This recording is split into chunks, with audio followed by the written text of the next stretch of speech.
को इसने अपने घर में छुपाया।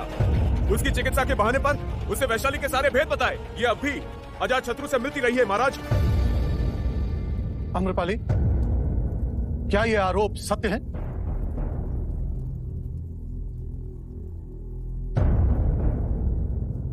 आम्रपाली, तुम्हारी चुप्पी को हम क्या समझे? इन आरोपों को तुम स्वीकार करती हो या उनका खंडन करती हो? मुझ पर जो आरोप लगे सब सच है। क्या कह रही है? महाराज, कितनी निर्लज है ये, भरी सभा में अपना अपराध कबूल कर रही है। महाराज, इस देशद्रोही को प्राण दंड देना चाहिए, दीवार में चुनवा देना चाहिए इस नागिन को।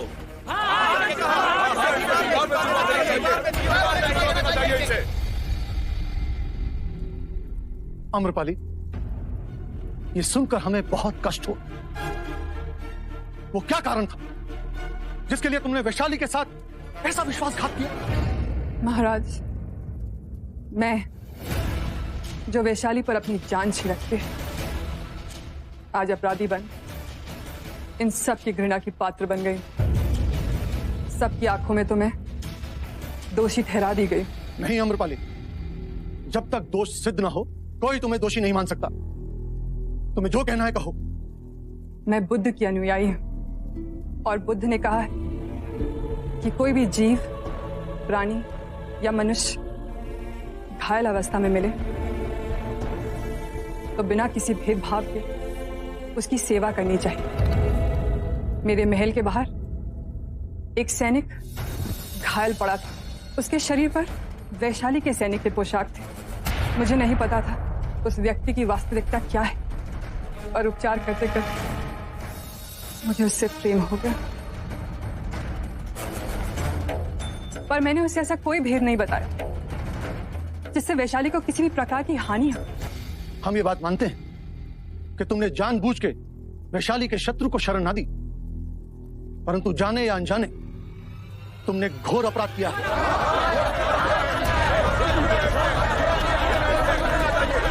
यदि प्रेम करना घोर अपराध है तो इस पूरे दरबार में सब दोषी हैं। जो यहाँ है सब ने किसी ना किसी समय मुझसे, वैशाली की नगरवधु आम्रपाली से प्रेम किया। जो दंड मुझे मिले ये सब उसके भागी। दुख होता है कि मुझे इस बात की सफाई देनी पड़ी कि वैशाली का प्रेम मेरे रग रग में दौड़ता है। मुझे वैशाली के लोकतंत्र पे अभिमान है। मैं अपने रक्त के साथ विश्वासघात कर सकती हूँ क्या? मैंने अपने मातृभूमि से कोई छल नहीं किया। मैंने अपने प्रेम से कोई छल नहीं किया। मनुष्य और मनुष्य हो, अजात शत्रु से प्रेम करने की भूल कर बैठे। उस सैनिक के मुखौटे के पीछे अजात शत्रु का चेहरा छुपा है। ये मुझे बहुत बाद में ज्ञात हुआ, तब तक बहुत देर हो चुकी थी। महाराज, आप मुझे जो दंड देना चाहे मैं उसका सम्मान करूंगा।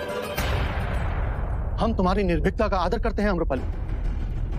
मनुष्य मन है जो आज की बुराई देख पिछली सभी भलाई को भूल जाता है, और हम ऐसा ना होने देंगे। वैशाली के प्यारे नगरवासियों, आप में से ऐसा कौन है जिसे याद नहीं कि युद्ध के समय आम्रपाली ने हमारे सैनिकों का कैसे उपचार किया, अपनी सारी पूंजी लुटाई, रात और दिन का ध्यान ना करते हुए हर समय हमारे सैनिकों का उत्साह बढ़ाया। हमें तुम्हारे सेवक यदु से यह भी पता चला, यदि तुम चाहती तो कई महीने पहले अजात शत्रु से विवाह कर मगध की महारानी भी बन सकती। बुद्ध के प्रति तुम्हारी श्रद्धा को भी हम भली भांति जानते हैं। इन्हीं कारणों से हम कोई कठोर निर्णय ना लेंगे। आम्रपाली, हम तुम पर लगाए हुए सभी आरोपों से तुम्हें मुक्त करते हैं।